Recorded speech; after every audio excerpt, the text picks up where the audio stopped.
Hi, everyone. My name is LynnDee Horne, and I am the Director of Counseling and Psychological Services here at UNCP. I have been here, I am on my 11th year now. So I came here in 2010 and have really enjoyed being part of the UNCP higher education community. And one thing I love about higher ed is that we get to do things like this. We get to do the Women's Empowerment Summit and celebrate some really neat things. So I have something today. I hope that you find it interesting, that you find it helpful in some way or can take something from it. And also welcome to my office. So this is what you see in the background. I can even show you a little bit more. If we were here in person, you'd be sitting over there hanging out with me on my couch. We can't do that now, but yay for innovation and how we can do things now. So let's go ahead and get started with what I would love to share with you all today. So when I was asked to speak about women in the pandemic, I wasn't really sure what I wanted to do. I thought about it for a long time. And a lot of images came to my mind. I thought about the woman on the WebEx or Zoom call with the children running around in the background. That was me. One 4-year-old, almost 4-year-old running around, and then about a 6-month-old crying in the background. So that was me on my teleworking days. So I had pictures of that, of women working from home and dealing with everything that the home environment had going on with it. I had visions of women in healthcare being on the front lines, like the ones that we have here on our campus as well. Shout out to Student Health Services. But just women on the front lines taking care of people, trying to save lives. I had thoughts of women that had lost their jobs because of the pandemic and not knowing how they were going to provide for their family. I had pictures of women that started new businesses and because of their creativity during a unique time, kind of finding their own way, creating their own path. I had pictures of women who missed seeing their families because of lockdowns or because they couldn't travel. Women who completely changed their businesses just to stay afloat. I had pictures of women who lost a family member or a friend to COVID. Or maybe it was to mental health, which we know has increased during the pandemic. I had pictures of a woman who was angry because of social injustice that she saw around her. All of these images came through my mind. And I'm sure they would flood through yours too, because we've all lived it this last year, right? 2020, so many memes will continue to be created because of 2020. And now we're in 2021 and there's hope, but we see a lot of the same things. And so it really made me start thinking, is there a picture of something, some parallel, some metaphor that we could talk about, something that was from history that could really give us something to think about and to meditate on for today? And there was something that came to my mind. And it's something that I'd heard about a very long time ago. And so I decided to look more into it and research it. And so I want to share about that with you today.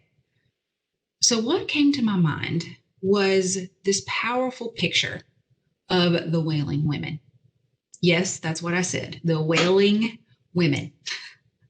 They were also known in terms of keeners, professional mourners, morologists.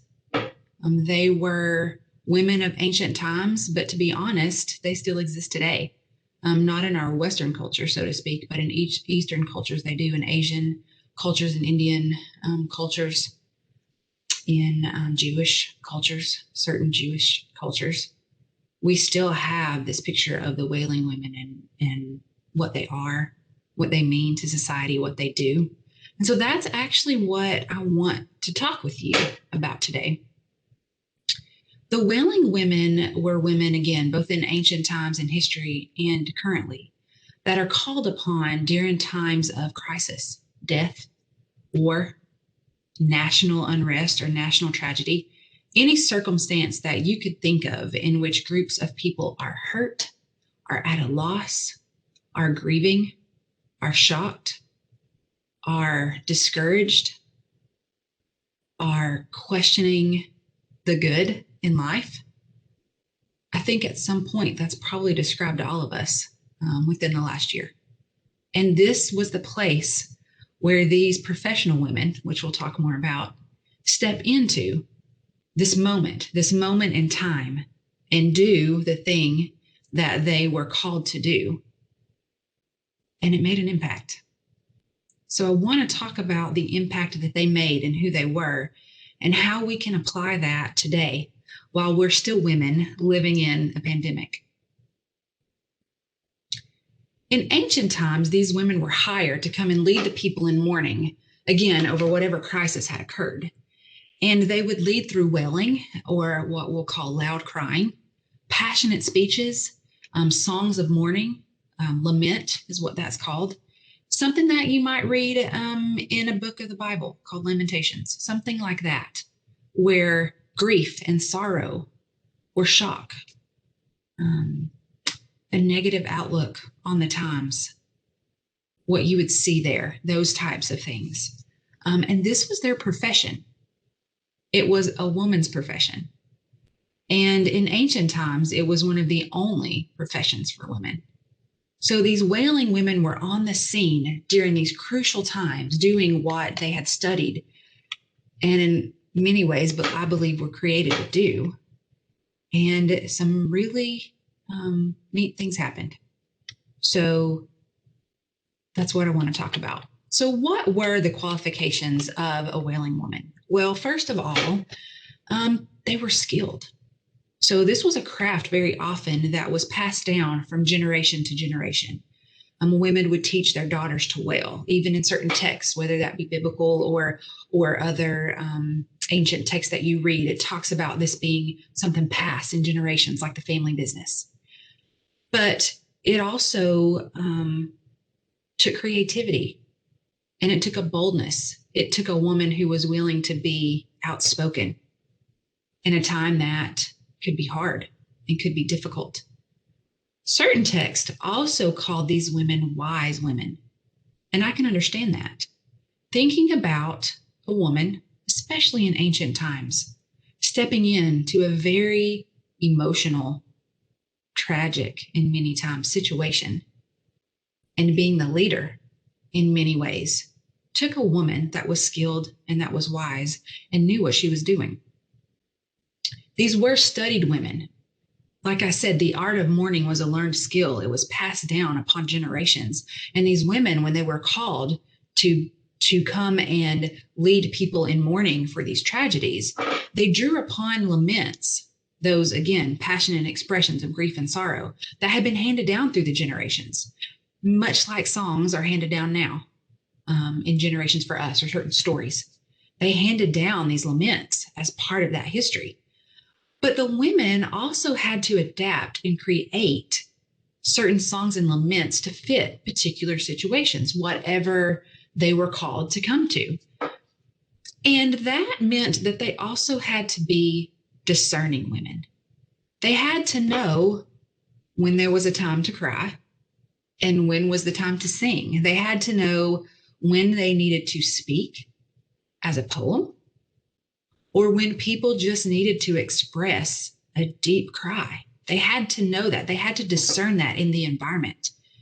They were vocalizing what people were thinking or what they wanted to say, and maybe just didn't know how to say it, or maybe didn't want to say it alone.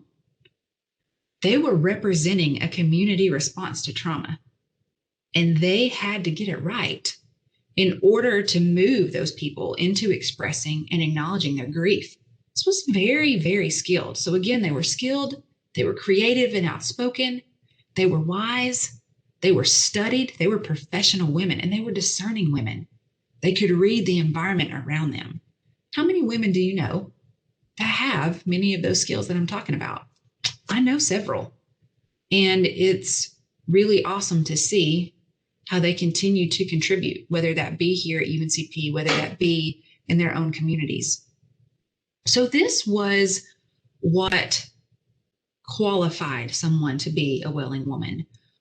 Another qualification was that most of these women were usually older, or even if they weren't older in age, we would consider them more experienced. So they've been through some things in life. They knew pain. Maybe they'd given birth to a child. They knew loss. Maybe they'd had loss in their lives. Maybe they'd lost loved ones. Maybe they had lost status or homes or fields or crops or whatever that would be.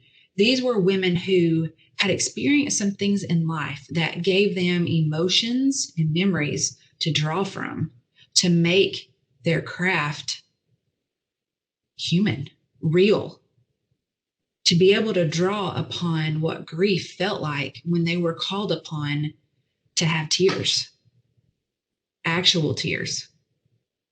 And they weren't fake, they were genuine tears, even if that came from a place of their own brokenness that they've experienced. So these women were usually older, like I said, or more experienced. So they had something to draw on.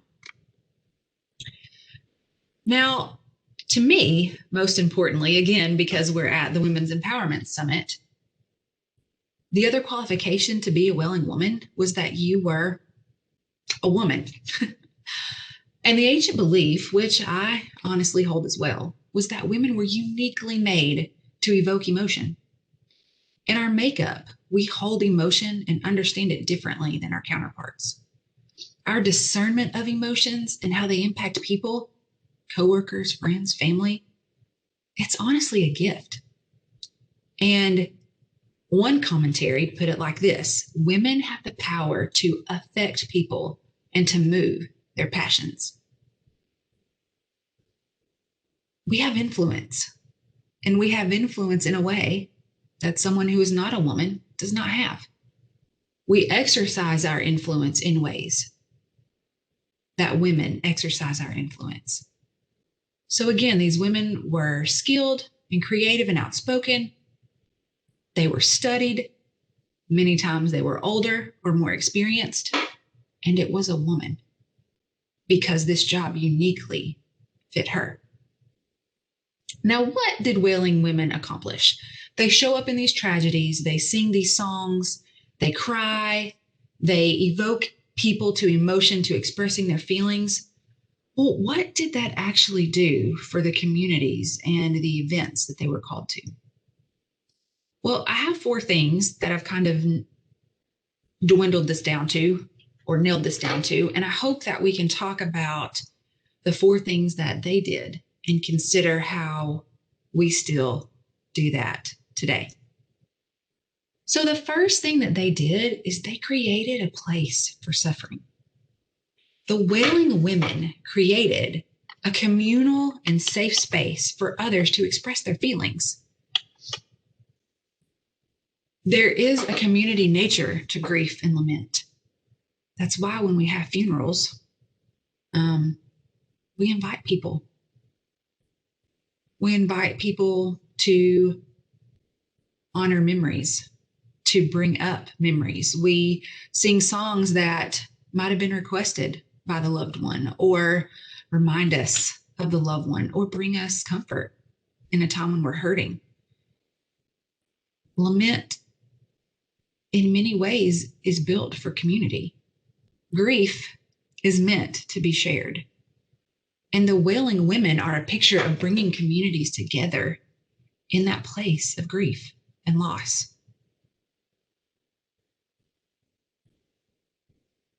And sharing is healing.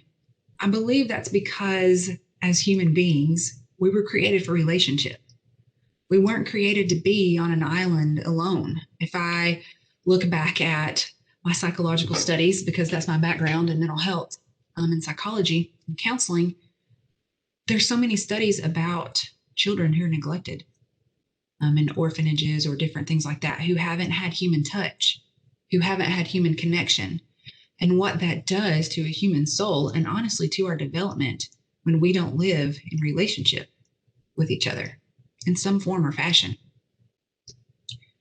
Because sharing is healing. And so being able to have a place for negative emotions: grief, loss, suffering, sorrow, shock, disappointment, discouragement. Having a place for that is healing. Again, talking about mental health, I think that's why group therapy is honestly, in most research, more effective than individual therapy. Yes, in individual therapy, you can share things with a counselor, so it is shared. But in many ways, individual therapy is a one-way street. It is the client coming in to talk to the clinician, but this is the client's hour. This is the client's story. It's not necessarily two people sharing in a story. But when you have group therapy and people are there, let's just talk about a grief support group. Hospitals have those, churches have those, workplaces have those, hospice has those, cancer centers have those. If you think about all these different things, group therapy is powerful because it's a shared experience. We, again, know that we're not alone. Grief has a way sometimes, and loss has a way of telling us that nobody else feels this way. And that's just not true. We do feel this way. And the power in sharing that is healing. So I think that in creating that place for suffering that the Wailing Women did, it was a starting point to moving on, which we'll talk a little bit more about in one of my other points. So they created a place for suffering. The second thing they did is they named the suffering. The Wailing Women honestly and bravely named the pain in their songs and their poems of lament. They were responsible for finding the first words to describe what had happened. Pain has to be named before it can be processed. And that's honestly a really powerful concept. I'll tell you a little bit about a personal story that I had that goes along with this. So again, I'm a mom. I have a 4-year-old and almost 4-year-old. She'll be 4 in May. And I have a 6-month-old, almost 7-month-old. And when I came back from maternity leave from having my oldest, her name's Liberty. When I came back from maternity leave from having Liberty, and I was at my job, I had all kinds of emotions. If you're a mom and you have gone back to work after maternity leave, you know what I'm talking about. And I kept hearing this term, mommy guilt. Are you experiencing mommy guilt? Have you had mommy guilt? I even heard things on the radio about mom guilt. I saw it on Facebook, #mom guilt. And something about it just did not sit right with me. I was not loving the term mom guilt or mommy guilt. Now, I'm not saying that that can't exist, but I'm saying that what I was experiencing was not guilt. And it perplexed me so much that I didn't have a name for what was going on with me, and that just didn't feel like it fit, that I started doing some research. So I just looked up the definition of guilt, and pretty much under that definition, it said to be responsible of committing a crime, of doing something illegal. And so I really started thinking about that. And I was like, well, I have not done anything illegal. I've just gone back to work. So that's why this doesn't fit for me. I haven't done anything wrong. This isn't what I'm going through. And I continued to search for what this was, what my pain was that I was feeling. And it hit me one day. It was grief. I wasn't experiencing mom guilt. I was experiencing mom grief. And I could do something with that. Once I figured out that it was grief and not guilt, because I wasn't, again, I hadn't done a crime. I hadn't committed a crime. When you aren't guilty, there's not much you can do about that. You can't make it better. But when you have grief, there's something you can do about that. And so that's what I did. I processed it. I processed what it was like not to be there for my daughter's first steps, or for her first word, or for when she flipped over on her belly for the first time. Now, did I get to see it? Yes. Did I revel in every moment that I spent with her? Yes. But there was a grief that it wasn't me that was there during those moments. And it was real. And I cried, and I expressed it, and I felt it. And I'm glad I found a word for it, because until that point, I had all of these feelings that I didn't know what to do with. And I didn't know how to name it. And so it's important. It's important that we find a name. So maybe you don't feel like the term mom guilt fits for you. Maybe it's grief. Maybe it's mommy grief. And we can have that. And there's something that we can do about that. And that is a shared experience that we can have and that we can understand and that we can lean into to make sure that we take captive all the moments that we do have with our children, which is what I've tried to do. And nobody does it perfectly, I don't think, but it's something that we can all strive to do. So that's why it's so important to name the suffering. And that's what these wailing women did. They came in and they named the pain so that it could be processed. The third thing that they did is they took a stand. They refused to accept the current situation as it was. And at times they faced criticism for it. So one of the things that I came across when I was studying is that the wailing women were called upon in times when a nation had been conquered and been taken over by another nation. So literally, these women were crying and they were lamenting and they were singing mourning songs of what had been done and the injustices that had happened to their people right in front of their captors. Right in front of them. So were they criticized? Were they not liked at times? Absolutely. Because they were saying, this is not okay. They are standing up for the injustice and saying, this is what your nation has done to us. This is how you have enslaved us. This is how you have impacted us. And we are not going to be quiet. We are going to cry to the top of our lungs about what has happened. We are going to express our grief and our loss and our disdain for what is happening.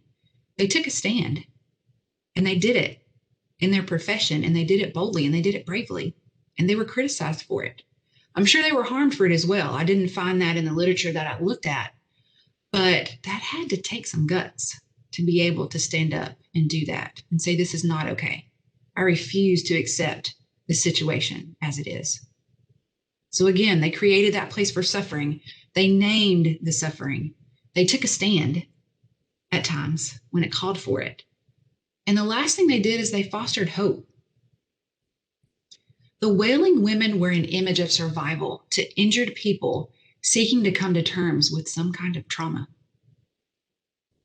Remember, the wailing women had experienced loss themselves. They were drawing upon the things that they had been through themselves. Expressing these difficult emotions is often the first step to recovery. We have to name the pain. We have to get it out to be able to do something with it. Holding it in only makes us sicker, only makes us sadder, only makes us more discouraged and discontent. Getting it out is where we start to do something with it. And these wailing women provided an avenue to begin that healing process. They invited someone to come into this negative space to get out what they needed to, and they weren't alone. And the point was to take them somewhere else, to bring them through it, not to stay stuck in it. So their laments at times and their poems at times and their crying at times was meant to lead somewhere, not to just stay stuck. So what does that look like today? How can we create safe spaces? Maybe in our homes, in our friend groups, at our offices. How do we help someone maybe name a pain that they've been searching for a name for and can't find it yet? What if we come alongside them and grab their hand and help? What if we take a stand for the injustices that we see, for things that we're passionate about? What if we foster hope and say this isn't the end? It's going to be okay. So what does this look like today? I wrote down a few things that I'm going to just read. It looks like the woman creating space to hold up another woman as we all experience the positive and negatives of life. It looks like women honestly and bravely naming and sharing their pain with one another for comfort and support, and as hope and encouragement for other women going through whatever they're going through, that they've seen someone walk through it already and come out on the other side, and that they're going to be okay. Different, but okay. It looks like taking a passionate stand for whom and what you care about. It looks like women not shrinking back from injustices that you see in the world today. Maybe it's an awareness campaign. Maybe it's donations to a charity that is fighting a fight that you care about. Maybe it's a protest. Maybe it's just being able to be vocal and not scared about what you believe and what you see. Maybe it's a big gesture. Maybe it's a small one. But no matter what, it's a stand, right? It looks like women coming together on a day like today to celebrate who we are, what we've gone through in the past, and being hopeful for times to come. Even if it's just being thankful for one thing out of our day, even if the tone of the day wasn't the best. That's what it looks like. We are modern day Wailing women living in the time of a pandemic.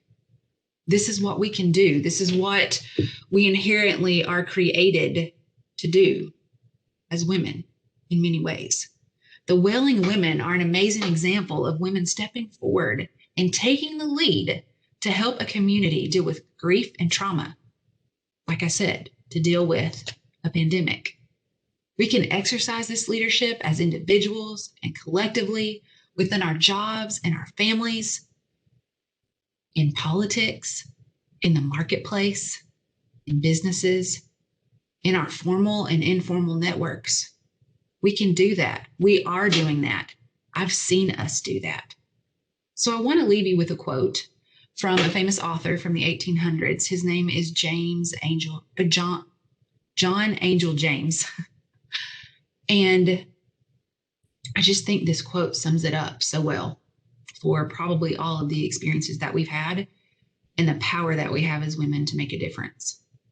And here's what he says. Every woman, whether rich or poor, married or single, has a circle of influence within which, according to her character, she is exerting a certain amount of power for good or harm. Every woman, by her virtue or by her vice, by her folly or by her wisdom, by her levity or her dignity, is adding something to the national elevation or degradation. A community is not likely to be overthrown where a woman fulfills her mission, for by the power of her noble heart over the hearts of others, she will raise that community from its ruins and restore it again to prosperity and joy. Again, a community is not likely to be overthrown where a woman fulfills her mission, for by the power of her noble heart over the hearts of others, she will raise that community from its ruins or from its loss or grief and restore it again to prosperity and joy. This is what I have seen and experienced this past year regarding women and the pandemic. In so many ways, it has been inspiring to watch. And it's been inspiring to see what we're capable of and how important the voices that we have are to each other, for our communities, for our families. And this is how we're moving forward. It's a powerful picture. So I hope today you got something out of studying with me, the Wailing Women. And if it interests you, I would love to talk to you more about that later when we have our live discussions this afternoon. But thank you so much for allowing me to be part of this group today. Thank you for celebrating women with me today. And yeah, it's just been a wonderful opportunity. Thank you again. Bye.